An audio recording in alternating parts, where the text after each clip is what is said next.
오늘 하세나 본문은 히브리서 5장 5절에서 10절까지의 말씀입니다.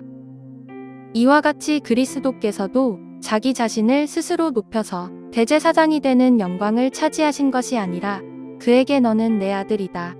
오늘 내가 너를 낳았다 하고 말씀하신 분이 그렇게 하신 것입니다. 또 다른 곳에서 너는 멜기세덱의 계통을 따라 임명받은 영원한 제사장이다 하고 말씀하셨습니다. 예수께서 육신으로 세상에 계실 때에 자기를 죽음에서 구원하실 수 있는 분께 큰 부르짖음과 많은 눈물로써 기도와 탄원을 올리셨습니다. 하나님께서는 예수의 경외심을 보시어서 그 간구를 들어주셨습니다. 그는 아드님이시지만 고난을 당하심으로써 순종을 배우셨습니다. 그리고 완전하게 되신 뒤에 자기에게 순종하는 모든 사람에게 영원한 구원의 근원이 되시고 하나님에게서 멜기세덱의 계통을 따라 대제사장으로 임명을 받으셨습니다. 오늘 우리가 함께 나눌 말씀은 히브리서 5장 5절부터 10절까지의 말씀입니다. 이 말씀을 보면 예수님이 어떤 방식으로 대제사장이 되셨는지를 설명하는데 함께 5절 말씀을 보시겠습니다.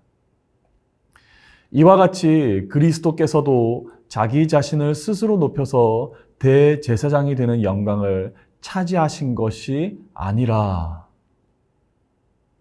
예수님은 스스로 높아지신 분이 아니라 하나님께서 직접 그의 권위로 너는 내 아들이다 라고 선언하시며 세우신 분이셨음을 히브리서의 저자는 먼저 짚어보는데, 이어서 6절에서 이런 말씀을 하고 있습니다.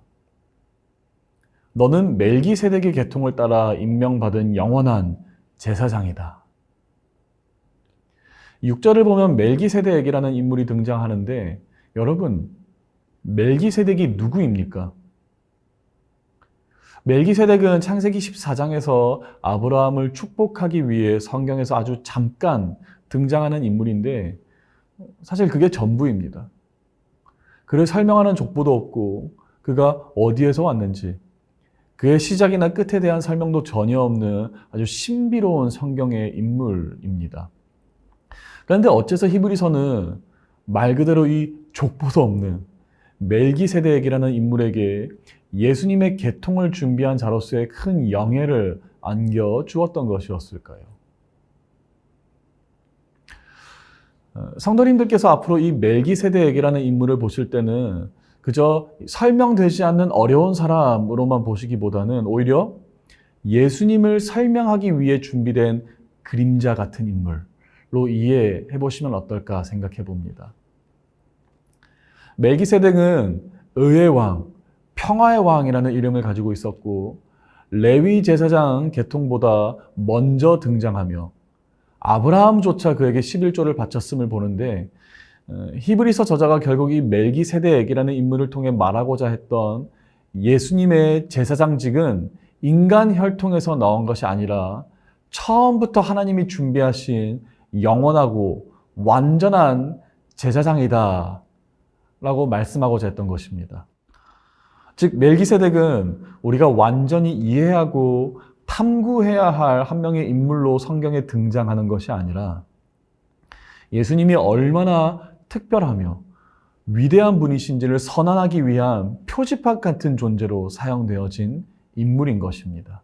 7절을 보면 위대한 대제사장이신 예수님도 이 땅에 계실 때 큰 부르짖음과 많은 눈물로 기도하실 정도로 그분은 고난을 모르는 분이 아니라 우리와 똑같이 두려움을 겪으셨던 분이셨음을 말씀하고 있으며, 8절은 그가 고난받으신 것은 즉 순종을 배우기 위함이다 라고 설명하는데, 우리는 예수님의 이 아름다운 순종을 통해 구원의 소망을 얻게 되었습니다. 9절 말씀입니다. 자기에게 순종하는 모든 사람에게 영원한 구원의 근원이 되시고, 우리 사랑하는 높은 뜻 푸른교회 성도 여러분, 멜기세덱은 이해하기 어려운 인물이지만 한 가지는 분명합니다. 멜기세덱은 예수님이 얼마나 독보적이고 하나님이 준비하신 유일한 제사장이신지를 보여주기 위한 그림자입니다.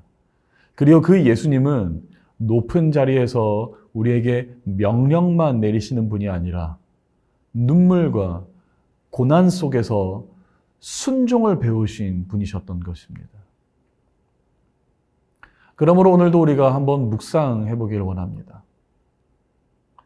오늘 말씀을 통해 우리가 발견하는 하나님은 어떤 분이십니까?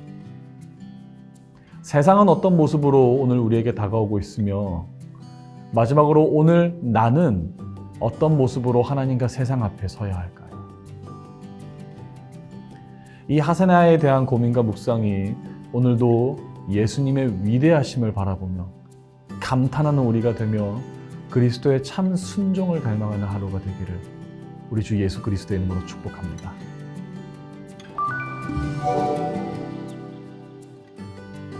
이번 주 하시조는 이웃을 향해 드리는 시간의 11조입니다. 이번 한 주간 오늘 만난 사람 중 한 명의 이름을 기억하고 그 사람을 위해 기도해 보세요. 바쁜 상황 속에서도 상대의 말을 재촉하지 말고 끝까지 들어보세요. 나와 상관없는 일처럼 보이는 상황이라도 관심을 갖고 마음을 써보세요. 이웃을 향해 무관심한 태도가 아니라 관심과 배려를 선택해 보세요. 관계에서 계산하지 말고 친절을 먼저 선택해 보세요. 오늘 만난 이웃을 향해 먼저 인사해 보세요. 오늘의 하시죠. 함께 하시죠.